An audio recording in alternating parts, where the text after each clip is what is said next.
कभी सोचा है कि अपना शरीर इतनी तेजी से कैसे काम करता है? या फिर पौधे बिना दिमाग के ये कैसे जान लेते हैं कि उन्हें सूरज की तरफ मुड़ना है? तो चलिए आज इसी कमाल की चीज को समझते हैं कि आखिर लिविंग बीइंग्स के अंदर ये शानदार कम्युनिकेशन नेटवर्क काम कैसे करता है। एक सिचुएशन सोचते हैं जो हम सब ने कभी ना कभी महसूस की है। मान लीजिए गलती से हाथ किसी गरम कप या स्टोव पर लग गया।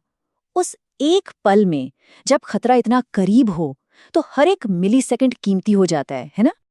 तो असली सवाल ये है, हम जलने से बच कैसे जाते हैं? हाथ तो बिजली की तेजी से पीछे हट जाता है, इससे पहले कि दिमाग को ये समझ भी आए कि हुआ क्या है। तो क्या ये सिर्फ तेज सोच का कमाल है या पर्दे के पीछे कुछ और ही चल रहा है? सुनने में थोड़ा अजीब लगेगा, पर सच तो ये है कि इस काम के लिए सोचना बहुत बहुत ही धीमा प्रोसेस है। जब हम कुछ सोचते हैं तो दिमाग के लाखों न्यूरॉन्स आपस में कॉम्प्लिकेटेड बातचीत करते हैं। ऐसी इमरजेंसी में जब तक दिमाग ये सोचेगा कि क्या करना है, तब तक तो हाथ जल चुका होगा। तो फिर शरीर करता क्या है? ये एक कमाल का शॉर्टकट अपनाता है जिसे रिफ्लेक्स आर्क या प्रतिवर्ती चाप कहते हैं। सोचिए, ये शरीर का अपना इमरजेंसी शॉर्टकट है, एक ऐसा रास्ता जो दिमाग को पूरी तरह से बाईपास कर देता है ताकि रिएक्शन एकदम बिजली की रफ्तार से हो सके। और ये होता कैसे है? बड़ा कमाल का प्रोसेस है।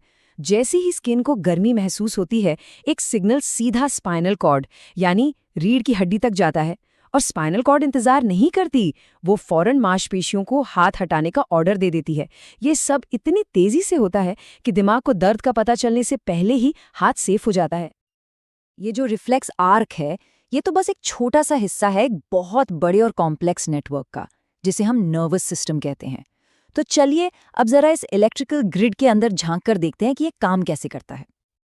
देखिए, हर एक नर्व सेल, जिसे न्यूरॉन कहते हैं, एक छोटे से तार जैसा है। मैसेज इसके एक सिरे पर आता है, फिर एक बिजली के करंट की तरह इसके अंदर से गुजरता है और दूसरे सिरे पर पहुंचकर एक केमिकल मैसेज में बदल जाता है। और यही केमिकल मैसेज एक छोटी सी खाई, जिसे सिनेप्स कहते हैं, उसे पार करके अगले सेल तक पहुंचता है। और आखिर में ये मैसेज अपनी मंजिल पर पहुंचता है। न्यूरोमस्कुलर जंक्शन वो जगह है जहां एक नर्व एक मसल से मिलती है। यहीं पर एक इलेक्ट्रिकल सिग्नल एक फिजिकल एक्शन में बदल जाता है और मसल को हिलने का ऑर्डर मिल जाता है। तो अब तक हमने जो भी बात की वो तो था बॉडी का ऑटो पायलट मोड। लेकिन हमारी जिंदगी के ज्यादातर फैसले तो वॉलेंटरी होते हैं, यानी हम सोच समझ कर लेते हैं। और इन सबके पीछे है हमारा कमांड सेंटर, हमारा ब्रेन। हमारे ब्रेन के 3 मेन हिस्से हैं। फोरब्रेन यानी अग्र मस्तिष्क, समझ लीजिए बॉस है, ये सोचने, महसूस करने और फैसले लेने का काम करता है। सेरेबेलम यानी अनुमस्तिष्क एक आर्टिस्ट की तरह है, जो बैलेंस और परफेक्शन संभालता है, जैसे साइकिल चलाते वक्त। और मेडुला ऑटो पायलट है, जो दिल की धड़कन और सांस जैसी चीजों को अपने आप चलाता रहता है। अब इतने जरूरी हिस्से को बचाकर रखना तो पड़ेगा ना। हमारा ब्रेन एक मजबूत हड्डी के बॉक्स यानी खोपड़ी में सेफ है और एक लिक्विड में तैरता रहता है ताकि उसे झटकों से बचाया जा सके। और हमारी रीढ़ की हड्डी, जो कि एक अहम कम्युनिकेशन लाइन है, उसकी हिफाजत करती है। अच्छा, जानवरों की तो बात हो गई, पर पौधों का क्या? उनके पास तो कोई दिमाग, नसें या मसल्स नहीं होती, तो फिर वो कैसे रिएक्ट करते हैं और अपने एक्शन को कंट्रोल करते हैं? जरा इस छुई-मुई के पौधे को देखिए। हल्का सा छुआ नहीं कि पत्तियां फौरन सिकुड़ जाती हैं। ये एक जबरदस्त एग्जाम्पल है कि पौधे भी कितनी तेजी से रिएक्ट कर सकते हैं, वो भी बिना किसी नर्वस सिस्टम के। तो पौधों में ना 2 तरह की मूवमेंट होती है। एक होती है तेज, जैसे छुई मुई का शर्माना, जो सेल्स में पानी के प्रेशर में अचानक बदलाव से होती है। और दूसरी होती है धीमी और दिशा वाली, जो ग्रोथ पर निर्भर करती है, जैसे एक पौधे का धीरे धीरे सूरज की तरफ बढ़ना। धीमी मूवमेंट का सबसे बढ़िया एग्जाम्पल है फोटोट्रॉपिज्म। पौधे का तना हमेशा लाइट की तरफ बढ़ता है क्योंकि उसे जिंदा रहने के लिए एनर्जी चाहिए, जबकि जड़ें अंधेरे में नीचे की तरफ बढ़ती हैं। ये एक धीमी लेकिन जिंदगी के लिए बहुत जरूरी प्रतिक्रिया है। तो सवाल ये है कि पौधे ये धीमी मूवमेंट करते कैसे हैं? असल में उनके पास एक अलग ही तरह का कम्युनिकेशन नेटवर्क होता है, जो बिजली पर नहीं बल्कि केमिकल्स पर चलता है। और इन केमिकल मैसेंजर्स को हार्मोन्स कहते हैं।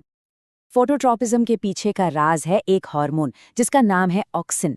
ये पौधे की नोक पर बनता है। जब सूरज एक तरफ होता है तो ऑक्सिन छाया वाले हिस्से में चला जाता है, जिससे वहां के सेल्स तेजी से बढ़ने लगते हैं और नतीजा पौधा लाइट की तरफ झुक जाता है ना सिंपल, लेकिन कितना असरदार। ये बात एक बड़े मजेदार सवाल पर ले आती है।